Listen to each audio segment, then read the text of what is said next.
Hello friends, నమస్తే. Welcome to Naini vlogs in Telugu. ఈ వీడియోలో చూస్తున్నారు కదా, ఈ ఫ్రూట్ నేనైతే ఫస్ట్ టైం చూస్తున్నాను, ఫస్ట్ టైం తింటున్నాను కూడా. దీన్ని అమృతఫలం అంటారటండి తెలుగులో. ఇంగ్లీష్లో అయితే పెర్సిమాన్ ఫ్రూట్ అంటారు, బ్రెజిల్ పెర్సిమన్ అంటారు, చైనా పెర్సిమన్ అంటారు. తెలుగులో అయితే అమృతఫలం అంటారు. ఇది చూడ్డానికి చిన్న సైజు గుమ్మడికాయ లాగుంది, భలేగుంది, ముద్దు ముద్దుగా. కలర్ కానీ షేప్ కానీ సేమ్ గుమ్మడికాయ, చిన్న గుమ్మడికాయ ఉంటుంది కదా, అట్లా ఉందన్నమాట చూడ్డానికి. నేనైతే ఫస్ట్ టైం తింటున్నాను దీన్ని. టేస్ట్ ఎలా ఉందో ఏంటో అనేసి మీకు కూడా ఒకసారి చూపిద్దామనేసి కట్ చేస్తున్నాను.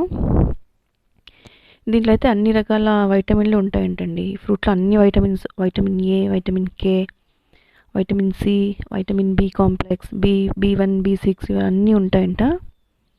అలాగే ఇది తింటే తొందరగా బరువు కూడా పెరగరంట, ఆకలి అవ్వదంట. మెయిన్ ఈ ఫ్రూట్ తింటే పొట్ట బాగా ఫుల్గా ఉన్నట్టు అనిపిస్తుందంట. సో వెయిట్ లాస్ అవ్వాలనుకునే వాళ్ళకి ఈ ఫ్రూట్ మంచి ఆప్షన్ అంట. దీని అయితే కట్ చేశాను. స్మెల్ బాగానే ఉంది, టేస్ట్ ఎలా ఉందో ఒకసారి ఒక పీస్ తిని చూసాను. బాగా స్వీట్గా ఉందండి, డిఫరెంట్ టేస్ట్, బట్ స్వీట్ ఉంది, చాలా బాగుంది తినడానికి. నిజంగా అమృతఫలం లానే ఉంది. మీరు ఎప్పుడైనా టేస్ట్ చేశారా? ఒకసారి టేస్ట్ చేస్తే నాకు ఒకసారి కామెంట్ సెక్షన్లో పెట్టండి. మేము కూడా తిన్నాం, మేము కూడా టేస్ట్ చేసామని. చాలా బాగుందండి పెర్సిమన్ ఫ్రూట్. పేరు కూడా బాగుంది, అమృతఫలం అంటారు తెలుగులో. అసలు నేచర్లో ఎన్ని రకాల ఫ్రూట్స్ ఉంటాయో కదా, మనం టేస్ట్ చేయనివి ఇంకా ఎన్ని రకాల ఫ్రూట్స్ ఉంటాయో.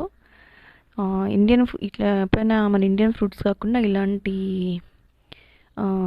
బయట దేశాల ఫ్రూట్స్ కూడా అప్పుడప్పుడు టేస్ట్ చేయాలి. ఏం లేదండి, మనం ఏదైనా మాల్స్కి వెళ్ళిపోతే ఈజీగా అన్నీ దొరుకుతాయి. నేనైతే ఇది లూలు మాల్లో చూశాను, చూసి ఓకే తీసుకుందాం, ఎలా ఉందో టేస్ట్ చేద్దాం అనేసి తీసుకొని వచ్చాను.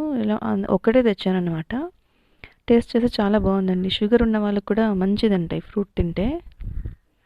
ఒకసారి మీరు కూడా టేస్ట్ చేయండి. అలాగే వీడియో నచ్చితే ప్లీజ్ మన ఛానల్ నైనీ వ్లాగ్స్ ఇన్ తెలుగుని సబ్స్క్రైబ్ చేసుకోండి. థ్యాంక్ యూ ఫర్ వాచింగ్ అండి. బాయ్.